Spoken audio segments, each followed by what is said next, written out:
Good evening. I'm Sean McKinney, the Chief of the Henderson Police Department. Today I'd like to update you on the incident that began on May 24th at 3:16 a.m. Of course, that was the morning that the Sheriff's Department and the Henderson Police Department began a pursuit, a traffic stop that turned into a pursuit on driver James Lee and passenger Bradley Gillespie. A several-day manhunt ensued for Mr. Gillespie. Mr. Gillespie was an escapee from Ohio, had a 2016 conviction of a double homicide. Today, I believe we have closure to our 5-day manhunt. We received a call of a body floating in the Ohio River, very close to the last known whereabouts of Mr. Gillespie. The Henderson Police Department, the Henderson Fire Department, Henderson Emergency Management, and the Henderson Coroner's Office responded. We also had assistance by Kentucky Fish and Wildlife. A preliminary investigation indicates we recovered the body of Bradley Gillespie from the river. There will be an autopsy performed on Tuesday. We are glad to have closure to this situation and this event. However, I do not feel it is appropriate to celebrate death of any life at this time.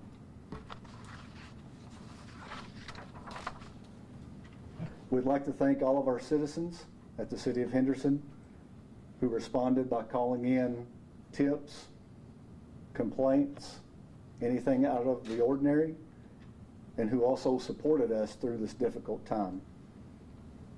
I'd also like to thank our 911 Emergency Center for all the support and the added work during this time.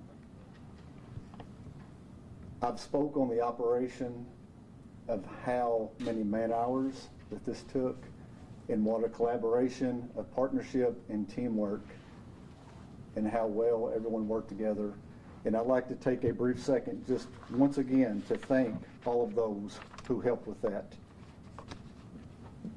Of course, the Henderson County Sheriff's Office, the Henderson County Fire Department, the Kentucky State Police, Post 16, Kentucky Drug Enforcement Special Investigation West, the Kentucky State Police Aircraft Branch, the Henderson Emergency Management, Perry Township Fire Department, Indiana Department of Corrections and Water Patrol, Sturgis Police Department, Union County Sheriff's Office, Jasper Police Department, United States Marshal Fugitive Task Force, United States Marshal's Office out of Owensboro, Ohio State Patrol, Ohio State Patrol Aviation Section, and the United States Coast Guard. Again, this is preliminary, but everything that we have seen and done would indicate that this is Mr. Gillespie that we recovered. That's all I have at this point. If there's any questions, I'll be glad to ask them, or if there's any questions from the panel up here who helped me out. Do you happen, I know we're probably going to have to wait for an autopsy for this, but do you happen to have a time and cause of death? No, not at this time. Do you have any idea how long Gillespie's body had been in the Ohio River? No, not at this time.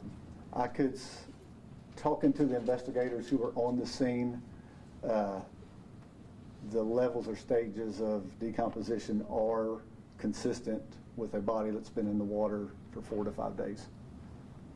But that is, again, preliminary. Now, the autopsy will be here, I'm assuming. Have you guys alerted the authorities in Ohio? Yes, we've had contact with Ohio. The autopsy, Bruce, will be in Madisonville.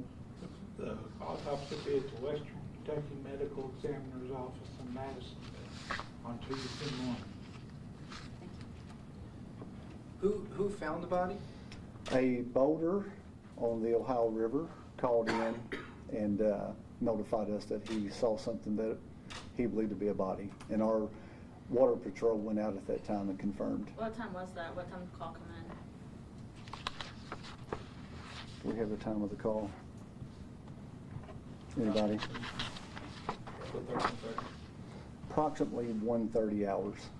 And this body, it was in between Hayes Boat Ramp and then the riverfront boat ramp? Yes.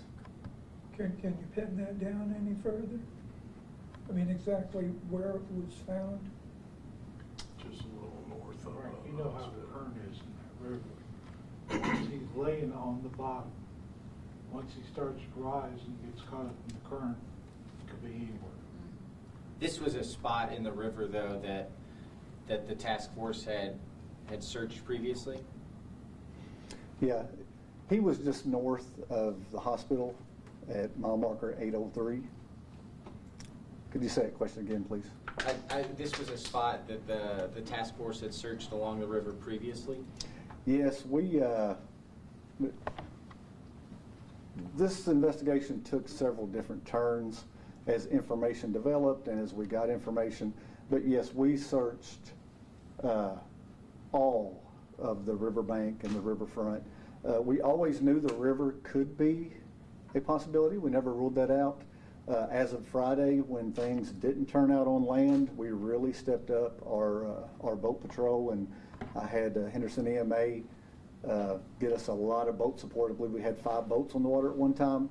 So we always knew that was a mode of transportation that he could have used to leave the area. He was last seen very close to the river. But as the coroner was just talking about, if a body goes down in the river, there's a certain amount of time it takes before that body rises. So without sonar and probably a lot of luck, it just makes it really hard to do at that point in time. You made mention multiple times that you had no reason to believe that he had left Henderson. 5 days into this manhunt, a body, floats on the river. It is that of Gillespie's. Do you feel like there's any more you could have done to search for him? No, we really, I've been in law enforcement 26 years, and it's been the longest 5 days of my career for sure. We did not, we turned over every stone. We searched and searched. There was probably at least 40 or more personnel that gave it all they had. So again, I think we've done everything we could. There was still a bit of unknown, of uncertainty of exactly where he was. You never know if someone makes it to a pickup truck or they do have a phone, they call somebody. So we really didn't know, and we done everything we could for the 4 or 5 days. And but now that we have this ending, it does make sense. But I don't regret for 1 minute all of the assets that came and helped, and we called for help. I don't regret any of that because I think the citizens of Henderson deserve that. And the number one priority through all this was to keep them safe. Mr. Gillespie was an escapee. We believed he was injured, obviously desperate the way the situation turned out when he encountered law enforcement. So it was a worry, and we never did have any information that he was not in Henderson. So we had to assume that he could still be here. Speaking of the citizens, has this investigation brought to light anything about the citizens of Henderson that maybe called in and gave tips or helped get to the point we are today? I feel like we have a very supportive community here. We've had citizens come up to our command post, bring Gatorade, bring water. We've had people call in. They've messaged our Facebook. And I know it's a bad situation all the way around, but I do think things like this, when we work together, it does tend to bring us together. Now, this was, would you characterize this as a pretty intensive search? I mean, we had helicopters, boats, door to door. Yes. What else? I think intensive is almost an understatement. It's the most intensive search I've ever been a part of. I don't really know what else we could have done. We had multiple canines, even a bloodhound. We had not 1 but 3 aircraft. The agencies, multiple agencies. We had boats. We came at it every way we could because we just really didn't know where he went or what he done. He could have went south. He could have backtracked. We had complaints The other thing you have to understand is during something like this, you will get information from citizens and people who think they see things, and we have to look into those. And of course, they think that what they're seeing is valid. So that also pulls us in different directions and things of that nature. But it was a very, very intensive search. I know, I've had people express to me the fear that he may have taken someone hostage. Yes. And that's how he was able to evade law enforcement for so long. Was that a concern of yours?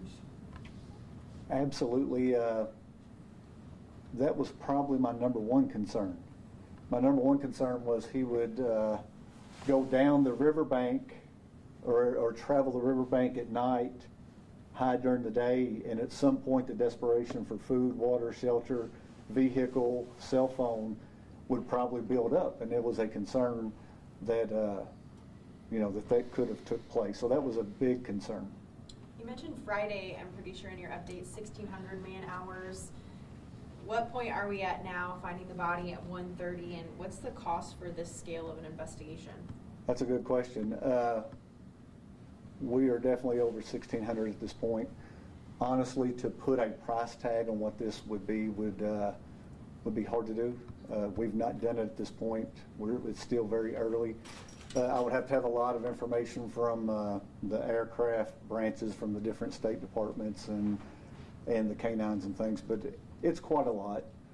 One thing I will say, during this, the city of Henderson never wavered when it come to money for whatever we needed.